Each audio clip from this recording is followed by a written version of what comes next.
Good afternoon. Thank you for joining me today for this Instagram live session. A couple of weeks ago, we launched the Bronx Recovery Corps, which is a new program that I think you'll want to know about. The Bronx Recovery Corps is a new program that we developed with Here to Here, and it is deployed across the Bronx to help small businesses and nonprofits, but also to give students valuable experience doing that. So it's a little bit like the concept of what happened during the Great Depression when there was the Citizens Conservation Corps.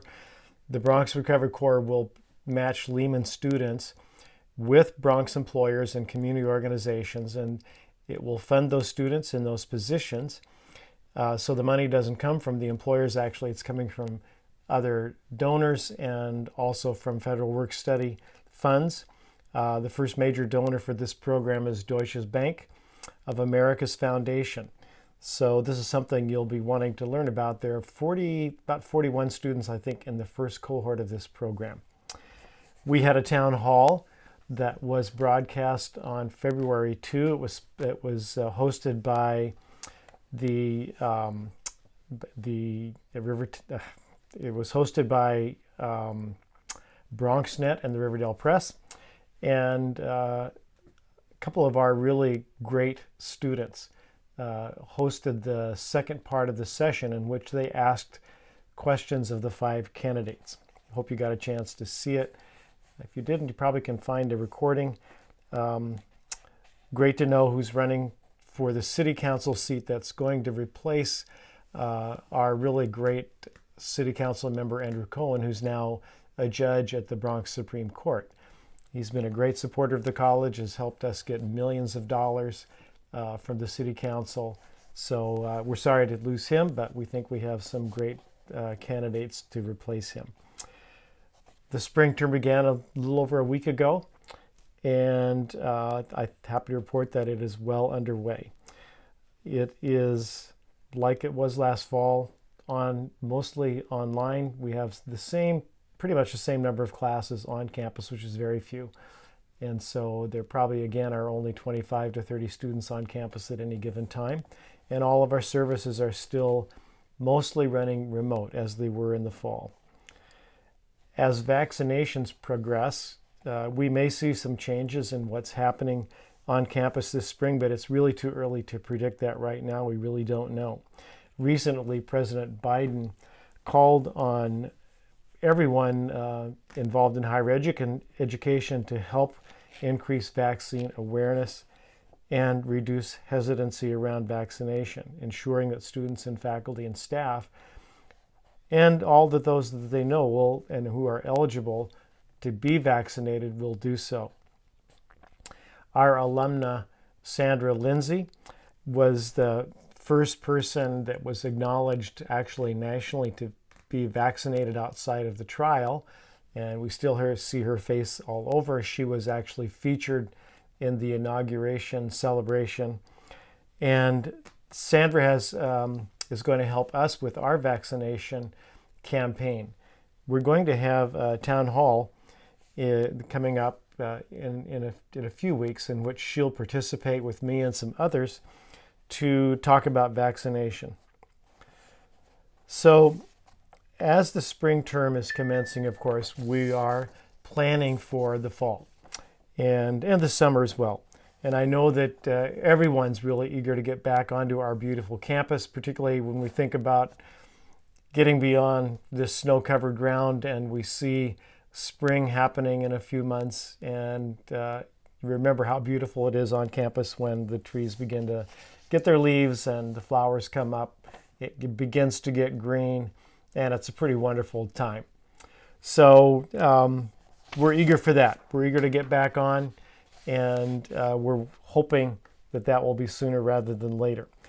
But one of the things, of course, that we have to contend with as always is the uncertainty about when we can do it and how we can do it safely. The chancellor sent an email out to the university about being in person in the fall. And just to be clear about that, we are not assuming, and he's not assuming, that we're going to be in person in the fall like we were fall 2019. That's really not going to happen. We'll be in person to some degree, depending on what happens between now and the fall. So we're planning, based on our particular program mix and our facilities, the faculty and staff and student needs, for what we will be doing. When we do come back in person, we'll probably still be doing the Everbridge screening that we're doing now. And occupancy in a lot of spaces will be reduced. What we've been targeting so far is about 50% occupancy of a lot of spaces. That's going to vary depending on the space, as always making sure that we're safe. But one thing that we know for sure is we will continue to observe distancing that's appropriate. We'll continue to wear masks, and we'll also continue to do take all those other measures that we know are really important to keep us safe. And just a word about vaccination, because and I hope you will attend the town hall that we're going to do, but vaccination is got to be thought of a little bit differently, I think, than the way we've been thinking, because so far we've seen we have a couple of main ways of staying safe. I mean, the first one, of course, is just maintaining appropriate distance to stay away from infectious viral particles. And part of the way we do that, too, is by wearing masks. And what we learned early on, and I think it's pretty much still the case, is that the biggest protection in wearing a mask is for others. It isn't as much, although it is protective for you when you're wearing the mask, definitely is, but it really protects other people also in case you would be infected. Vaccination's really kind of the reverse of that. When you get vaccinated, it protects you. It protects you from becoming ill. It doesn't necessarily mean that you will not become infected, and the research is still coming in, and it will be for some time about that. But right now, I think you consider a person who has had both of their vaccination shots, the first one and then the booster, that person is pretty sure that if they come in contact with an infected individual and if they come in contact with the virus, they will not become ill. That's pretty much the case, and for certainly the Pfizer and Moderna vaccines, but even the more recent vaccines, which may appear to be less effective, are quite effective, up in the 90% or better range of keeping anyone from becoming really ill, seriously ill. So it will prevent you from becoming ill, but it won't prevent you from spreading the virus. At least that's what we think so far. That means, and one way to think about it is, it could turn you into an asymptomatic infected individual, which means you could infect other people. So get vaccinated as soon as you're able to get vaccinated. It will protect you, and it's going to some degree protect other people, but the main thing it's going to do is protect you. When it comes to being back in the classroom, whether you're faculty or a student, if you've been vaccinated, then you have a high degree of protection, according to what we can see now from the research. Doesn't mean, though, that you couldn't infect another person. So that's all part of the thinking that we have to keep in mind as we're thinking about what's coming up for the fall term, thinking about it that way. But again, I just can't emphasize enough, when you get an opportunity, get yourself vaccinated. I know there's hesitancy around the vaccination, and there are good reasons why there is hesitancy about that.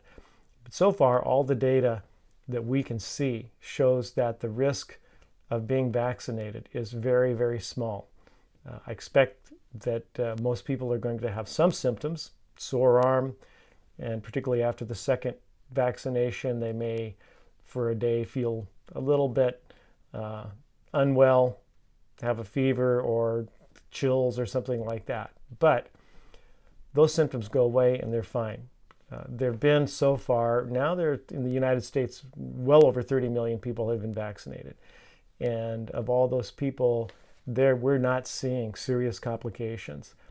What we know for sure is that if you get exposed to the virus and you become ill, that is a huge risk to you.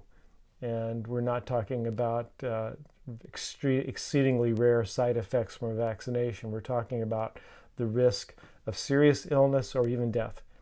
So the benefit to the risk isn't even close. The benefit of getting vaccine is just so high. So before I start taking in questions that are coming in, I want to answer some questions that I already received that probably are some that many have on their minds. First one is, when will the campus be open to students and staff?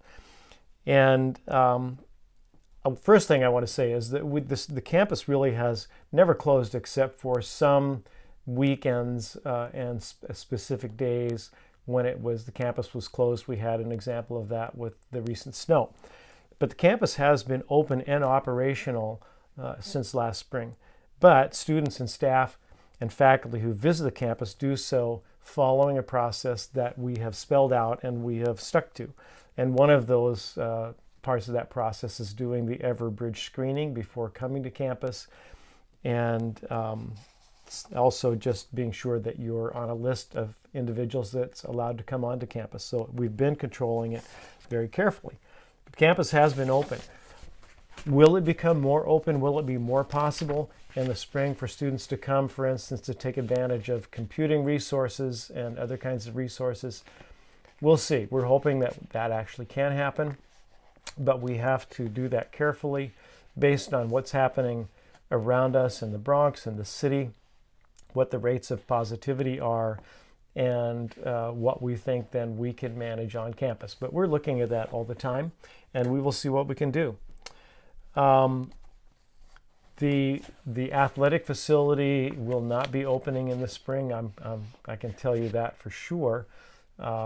But it's possible that if things go well, that we might be able to do more than we're doing right now on campus. So another question that comes up this time of year, it started coming up already last year as we were going into this pandemic, is what about graduation? And you probably saw the chancellor sent around an email about that, saying that we would have virtual ceremonies this year. That unfortunately, as wonderful and as important as these celebrations are, and how great they are in person, which of course they really are, that we don't see a way right now this spring that we could do those safely in person. So we are planning, and we've already started planning for some time now, to have a virtual graduation celebration. You remember that that's what we did last year, and we had a really successful celebration. It wasn't the same as being in person, that's for sure, but we celebrated, and that's what we're going to do again this year. So, are there any fun activities that we can have on campus? We continue to keep the campus density low, as I said, so there aren't any activities that are happening on campus for students, but the Office of Campus Life does have a full calendar of virtual events and activities, and you should go on the website and you can find those, and I really encourage you to participate in those.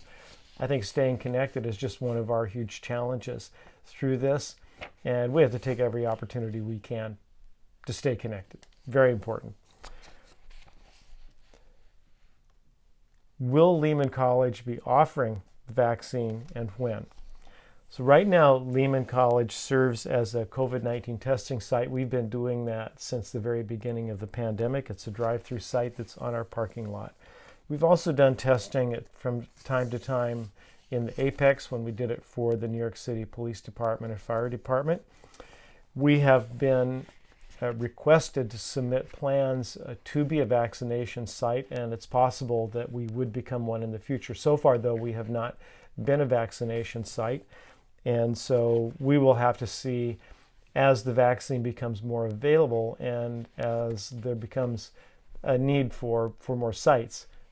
It's possible that we could become a vaccination site. If we were to become a vaccination site, we don't know how that would impact eligibility for our own faculty, staff, and students, but we, of course, would look into that. But I assume that we would be following the the plan of the state, the Department of Health, and the way the vaccine is rolled out, which has now been those that are first-line providers, healthcare providers, and others, those who are particularly at risk, and those who are older.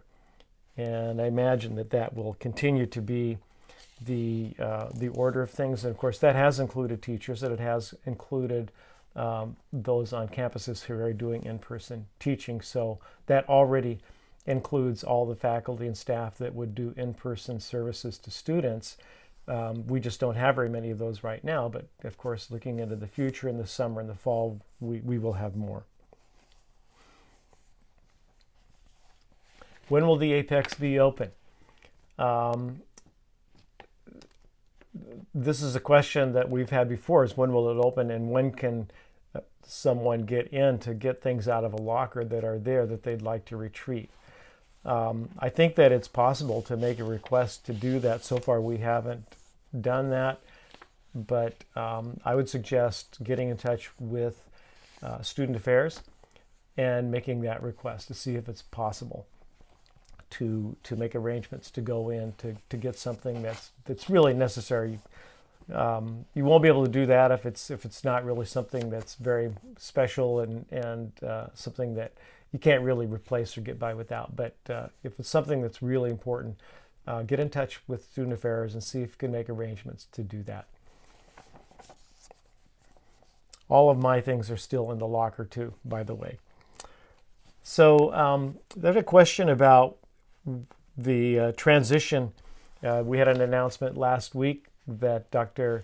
Fernando Delgado will be the new president of Lehman College starting in July 1. And so there, I think, is probably a lot of interest in knowing how that transition will happen and what will happen during that transition.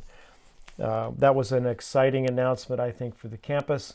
And I have had one lengthy conversation so far with Dr. Delgado, and we will be meeting regularly to begin that transition so that when he comes to the campus July 1, he'll be prepared and will know, not everything, of course, that's not possible, but we'll know all really the essential things and all the essential folks on campus that he will be working with. So I have to say that I'm trying not to think too much about arriving at July 1 because I know I'm going to be very sad to leave Lehman College and all the great people that I've been working with, students, faculty, and staff.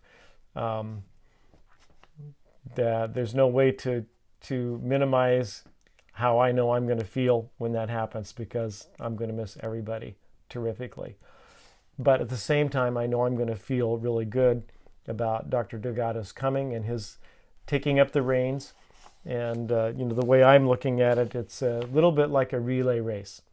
So we're running, we've been running, we never really stopped running for the last 2 years. And we're going to keep running. And when the baton gets passed, we're not going to hesitate and pause. We're just going to keep going. That baton is going to get passed to Dr. Delgado on July 1, and he's going to already be running, and he will just keep right on going. That's what we have to do as a college. We have to keep ourselves moving. We have so many great things happening at Lehman College, and we don't want any of them to be interrupted. So that's the plan, and that's what we're going to do. So that also a question about the baseball season of 2021 or other athletics on campus, and will there be any? So all the campuses around CUNY, and in fact all around the country, are very eager to get back to having sports on campuses. And normally we coordinate this all across CUNY, the CUNY AC, and it's not going to happen like that in CUNY now because all the campuses are going to be different about their ability to do things. So it's up to the college presidents, each of the CUNY college presidents, to prepare their campus for reopening and for moving activities back onto campus. And we're doing that sort of one level at a time according to our reopening plan. We don't have plans right now to begin athletics on campus in the spring. And I can't say categorically that we couldn't have some activities, but right now We're not planning to do that, but we will certainly be planning to do that to some degree as we move into the summer and the fall. So we'll keep you posted on that as we move forward. But as you know, the NCAA called off all of the winter sports competitions, and the Super Bowl last night was probably one of those few really big events that we've seen over the last 10 months. So but the sports are so important for the college and students at the college, and as soon as we can, we want to be able to get those back and going. So there's a question about what programs are available for job employment after graduation. Will there be a virtual job fair? Actually, we have some really hopeful things to report about careers. We have a career development center we have had for some time at the college. And one of the things that center does is works on preparing students for internships, finding internships and other possibilities, and preparing students as they graduate.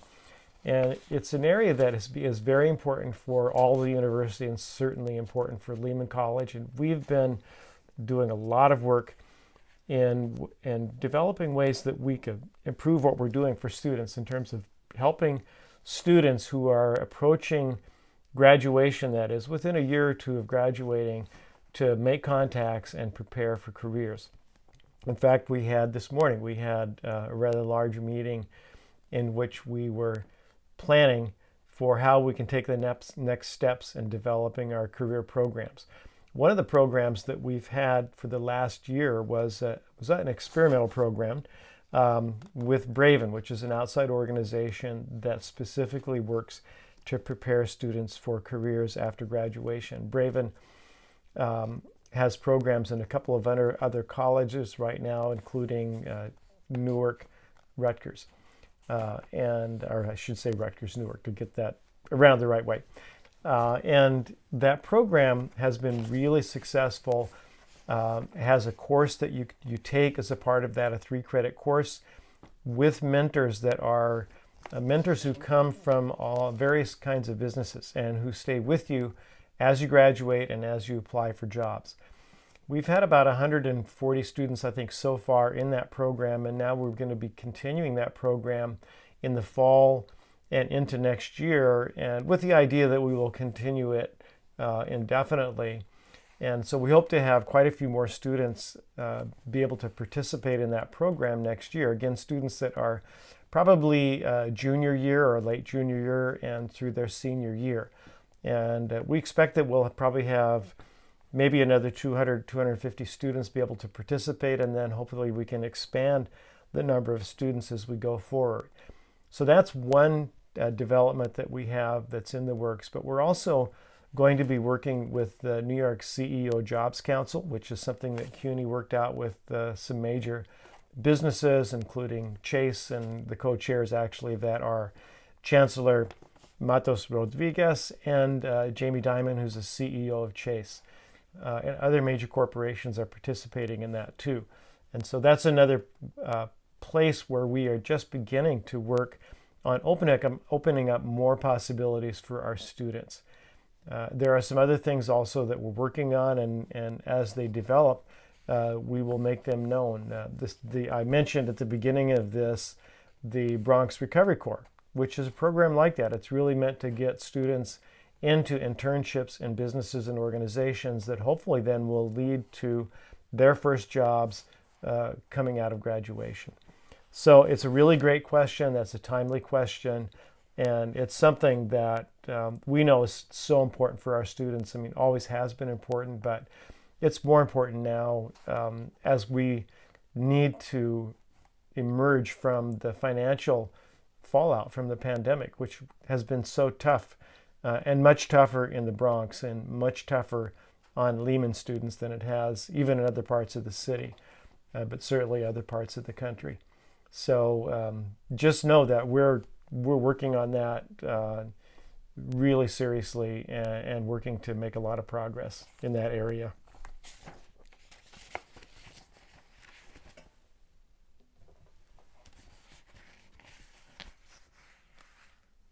So looking for any other questions that you might have. We've got a few minutes left in this session. Happy to respond to anything else. While I'm waiting, I prepared something because I wanted to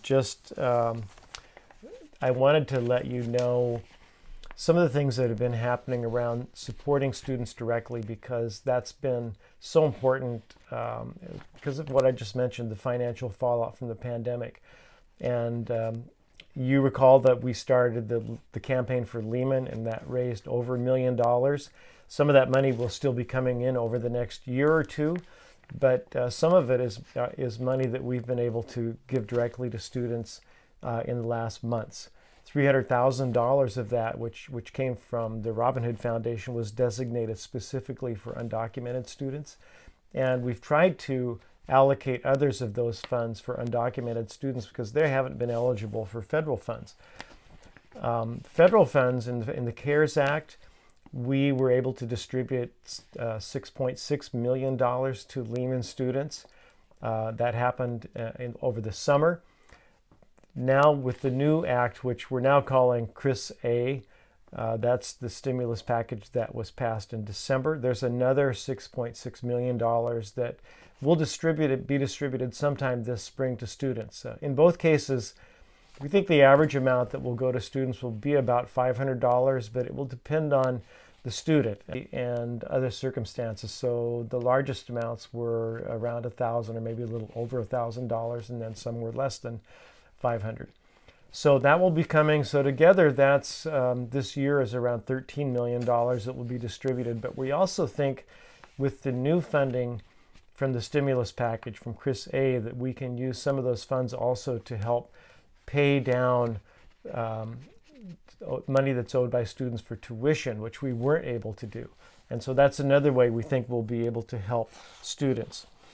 We're also going to, we actually have already started distributing money through the food bank and through microgrants funds that we got from Mackenzie Scott and her wonderful gift that she gave to the college. And that will continue to happen into the spring and into the next couple of years. So it's a significant amount of funding that will come from there to support those activities that directly support students, the food bank and microgrants.